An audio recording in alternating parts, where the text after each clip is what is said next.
E também, galera, aqui como vocês podem vai estar vendo aí, escutando aí, não sei se vai dar pra você escutar direito. O rapaz aqui do carro, o dono do carro, levou uma oficina mecânica para trocar a bucha da cadeira, pivô, amortecedor, entendeu? Mas só que aí ele tava reclamando de um barulho, entendeu?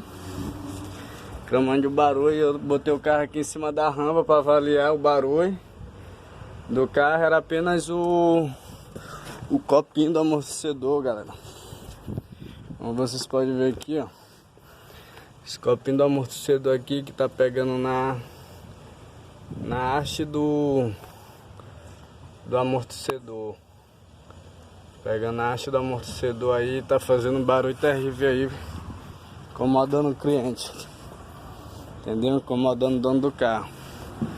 Como vocês podem ver aí, é um Corsa Joy, entendeu? É isso aí, galera. Eu vou estar desmontando novamente aí o amortecedor do carro para estar resolvendo o problema aí do barulho aí que o cliente vem reclamando. Beleza? Boa tarde aí, galera.